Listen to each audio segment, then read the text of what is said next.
Hi everybody, today I have two decks to review, the Bicycle Venom and the Bicycle Venom Strike deck. Both of these decks are available at bmpokerworld.com and you can find them by following the link in the description box. Alright, looking at the Bicycle Venom deck, the box says bicycle and it's kind of faded along the outside. And then there's a snake in the middle and we see its skeleton. And in comparison, the Bicycle Venom Strike does not have the fading of the word bicycle, it's more white.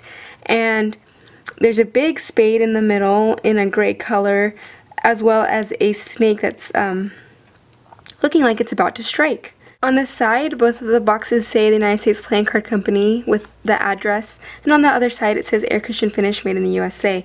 On the bottom we just have some copyright information, and then these are the back designs and we'll get more into them in just a little bit.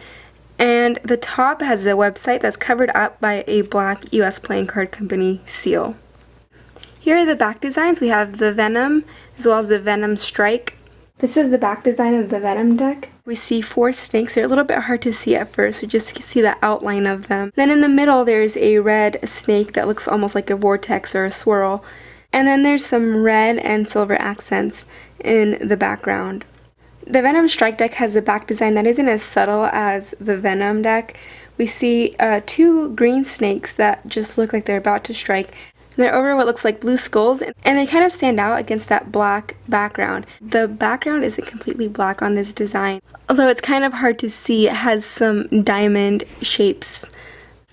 Both of these decks come with two double back cards.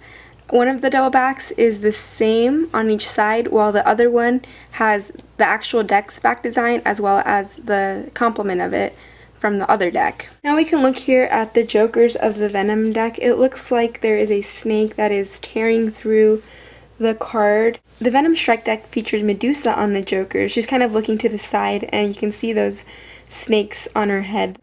On the Venom deck, the Ace of Spades again has subtle snakes on there, so you can't see them right away at first, but after you look at them you'll see that there's two snakes branching off from the bottom. The Venom Strike deck has the same image that we saw on the front of the Venom Strike box that I described earlier. Here are the court cards for the Venom deck. Something that I noticed that I'd never noticed before with court cards is that they actually wrote out the name of the card. For example, they wrote out here King of Spades or Queen of Heart.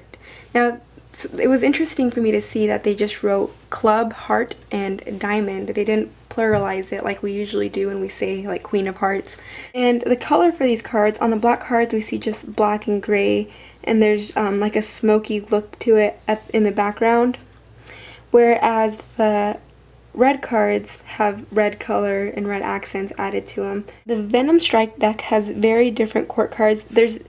You don't see the full body of the figures, and there are snakes on either side of the head, and then we see the suit in the middle of the card. And the rest of the cards in these decks are basically just standard, but the Venom deck has a slightly darker red color than the Venom Strike, and it's kind of hard to see. It's not that pronounced of a difference. The borders on both of them look a little bit thick, so when you fan them it's kind of hard to see anything special. But the design itself is great. Both of these decks portray a venomous snake theme, although in different ways they both look stunning. The better looking one really comes down to personal preference.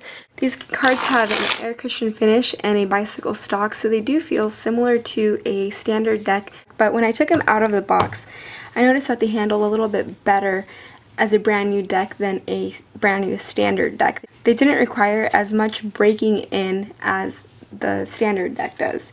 Here is what a fan looks like. Like I said, there isn't a lot of design because of those thick borders. However, the fanning ability itself is really good. Right out of the box, these cards spring really well. And they just continue to spring well as you use them. And the same goes for the dribbling ability. The spreads for both of these decks are really smooth and even. Of course, with a custom deck of cards, a bicycle stock with an air cushion finish isn't the first choice. It kind of makes you feel that they won't be as durable, but it is an excellent combination nonetheless. They still handle excellently. Both of these decks are definitely something to consider adding to your collection, and they are both available at bmpokerworld.com by following the link in the description box. Thank you for watching, and I'll see you next time.